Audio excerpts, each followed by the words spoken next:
Assalamualaikum warahmatullahi wabarakatuh. Perkenalkan, nama saya Abbas Sapria Setiawan, NIM 72 114191158, Rombel AKTA 19. Saya akan menjelaskan sistem informasi manajemen proyek 1 dan proyek 2. Yang pertama, proyek 1 tentang keahlian teknologi sehari-hari. Sistem operasi dianggap sebagai program komputer yang menjalankan peralatan sebagai hard drive dan mouse. Sistem operasi memiliki utilitas, yaitu program kecil yang mampu menduplikasi file, menginstal peranti lunak, mengatur tampilan desktop, dan lain-lain. Selanjutnya, Microsoft Windows. Windows sudah ada sejak tahun 1991 dan telah mengalami banyak perubahan, yaitu versi dan pembaruan. Versi sistem operasi Windows yang baru adalah Windows XP. Pembaruannya dilakukan karena untuk meningkatkan keamanan dari sistem operasi.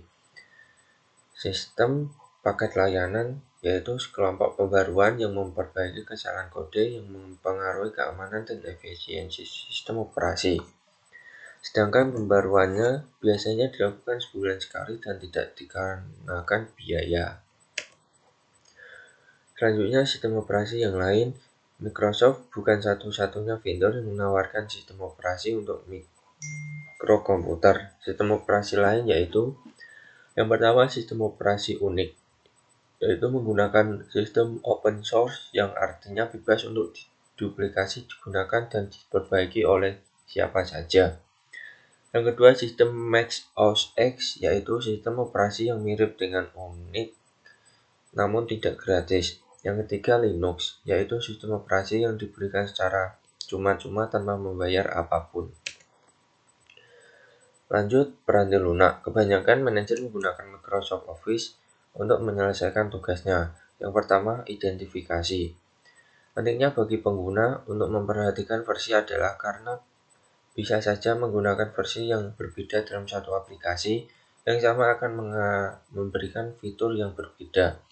Yang kedua, pembaruan bagi menjadi dua. Yang pertama, mengunjungi situs web Microsoft dan pilih Office Update. Kedua, membuka aplikasi, kemudian mengklik perintah Help, diikuti dengan sub perintah Check for Updates. Selanjutnya, proteksi komersial. Norton dan McAfee merupakan dua vendor peranti lunak antivirus dan anti-spyware. Produk ini tidak gratis atau dengan berlangganan membayar biaya per tahun dan pembaruan dalam jangka waktunya. Terdapat proteksi gratis, yaitu pertama, Microsoft Spyport, yang ketiga, Outward. Virus dan spyware. Spyware yaitu tidak bersifat berbahaya karena tidak dikirimkan ke komputer untuk menghentikan kerjanya atau mencuri informasi yang sensitif. Sedangkan virus dibuat untuk menghancurkan atau mencuri informasi pada komputer yang dapat menyebabkan kerusakan. Yang kedua, selanjutnya proyek 2, proyek web atau HTML menggunakan Microsoft Frontpage. Frontpage adalah suatu aplikasi peranti lunak yang mudah digunakan dan dapat digunakan untuk membuat halaman web yang sederhana. Membuat dokumen Frontpage.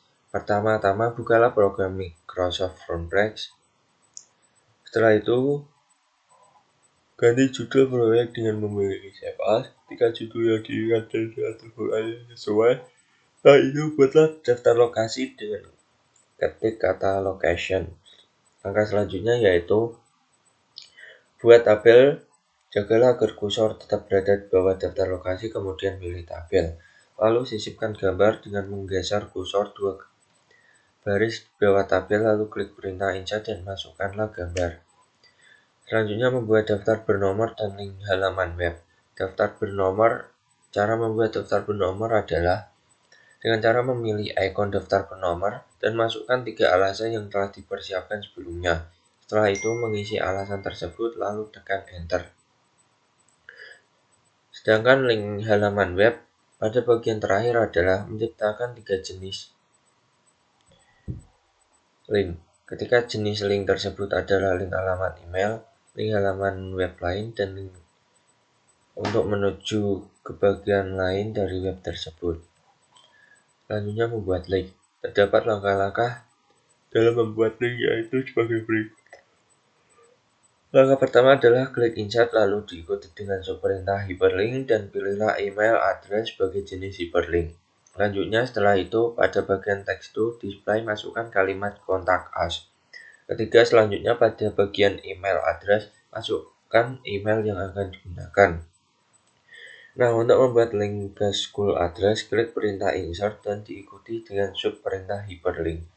Langkah yang kelima adalah pilih kotak existing file of web page di bawah kolom link to.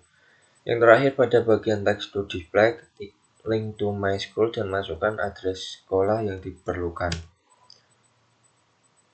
Melihat halaman web yang telah dikerjakan. Kita dapat meninjau atau melihat kembali halaman web yang telah kita kerjakan sebelumnya. Cara untuk meninjau kembali adalah sebagai berikut. Pertama, pada bagian layar front page terdapat 3 pilihan, yaitu normal, HTML, dan preview. Kedua, klik preview, maka kita akan melihat bagian halaman web di tampilan pada browser. Tiga, setelah itu klik link contact us. Sebuah jendela yang berinteraksi dengan program email akan terbuka. 4. Pada bagian itu kita dapat melihat alamat email yang kita masukkan tadi pada bagian proyek. Kelebihan Frompak bagi menjadi 3. Pertama, mampu menampilkan struktur data dan situs web sehingga memudahkan navigasi terhadap situs web. Kedua, memiliki editor gambar yang terintegrasi dan terdapat fungsi-fungsi untuk tool umum secara mudah. Ketiga, mampu menampilkan data yang dibuat oleh Microsoft Office yang lainnya. Kekurangan dari Frompak yaitu bagi menjadi 2. Pertama, Frompak tidak bisa digunakan untuk script editing dan kode HTML yang dihasilkan tidak efisien. Sekian presentasi dari saya. Apabila ada salah mohon dimaafkan. Assalamualaikum warahmatullahi wabarakatuh.